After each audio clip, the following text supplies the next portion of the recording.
The Democratic debate was a disgrace to our nation. It was not interesting at all. For the most part, it was just a dull display of a clown show. We can start by looking at night one, but it's not like there's much of a difference in the insanity.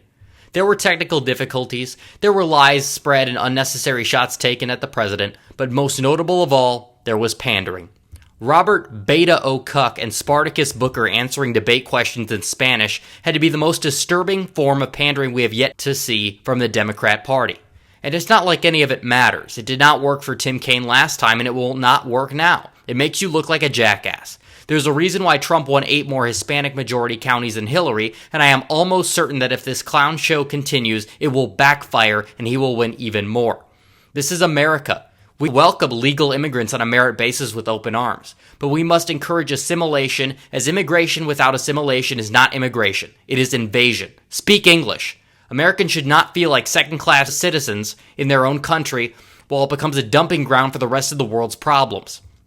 And tell Bill de Blasio that nobody gives a shit about the fact he has a black son. There is not one black person in this country that cares. The way that line came off was a meme in itself and probably was worse than Hillary's hot sauce line from a few years ago.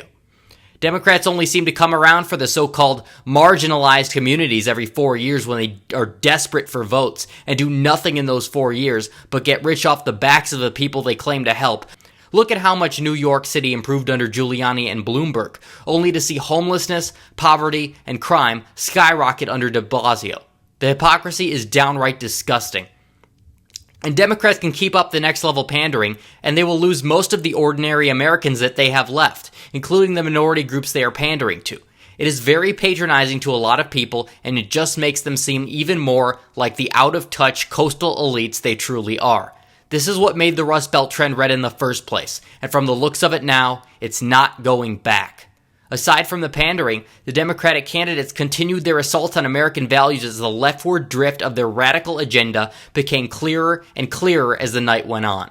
Democrats sickeningly continue to refer to late-term abortion, better yet known as infanticide, as a woman's right and want taxpayer-funded abortions. They no longer want abortion to be rare and safe as they used to. They want it to be something that will be celebrated, which will only further the acceleration of our country's downward tailspin of healthy cultural being. They also made clear that their desire is to truly further the infringements on the Second Amendment in our Constitution. They want to buy back legally owned weapons because they think that it will prevent mass shootings. Yet they do not want to choose more common sense solutions, such as getting rid of gun-free zones and putting armed guards in schools. They just want to target law-abiding gun owners instead. Little do they know that 1776 will commence again if they try to take our firearms. It doesn't matter how many lemons they put out there on the street. And not one Democrat opposed decriminalizing the unlawful entry across the border. Not one Democrat opposed granting free, taxpayer-funded health care to illegal aliens. The Democratic Party has moved against protecting the interests of American citizens and the working class and has instead rejected them for the interests of other nations and foreign nationals. Several Democrats even want a further control of your life by abolishing private health care, one of those being communist-light Bernie Sanders. Bernie admittedly wants to raise taxes on all income brackets in exchange for subpar, government-run healthcare that will exponentially increase wait times and leave thousands of people dead. Bernie also erroneously claimed several times during the debate that the 3 richest Americans own more wealth than the bottom 50%. Yet the top 3 people own less than 1% of what the bottom 50% own. It is clear that he had none of the energy and stamina that he had back in 2016. Bernie was one of the biggest losers of the night, but not as big of a loser as Biden. Biden seemed tired and was eviscerated by Kamala Harris on his record. He also caught himself in a gaffe where he borderline defended segregation, 1970s style.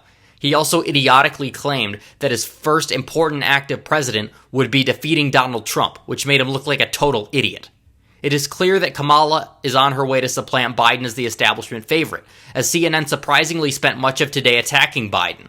I said it before, and I'll say it again, Biden is essentially going to be ending up the Jeb Bush of 2020. And Warren's performance was solid enough to keep her at her current polling level, and most of the other candidates were non-factors. Yang was only given about 2 minutes of the whole 2 hours and failed to make an impression. Marianne Williamson did sure make an impression, though, as her status remains the party's resident nut jobs in a field of nut jobs. But the big winner of that night was undoubtedly Donald Trump. The American people may recognize his personal flaws, but when it comes down to policy, it is clear to many that he is the choice to continue leading our country back to where it needs to be. And that's my take. Tell me what you think in the comments. Like this video and subscribe to get me to 6,000. I know several people said that YouTube has been automatically unsubscribing them from my channel, so make sure that you're subscribed. Also, YouTube decided to demonetize my last stream and shadow ban several of my recent videos, so make sure you hit the bell for notifications so you never miss another video. We'll continue to fight big tech's bias. Also, be sure to follow me on social media and donate to my Patreon. Links are in description. And thanks again for watching, guys. Red Eagle, out.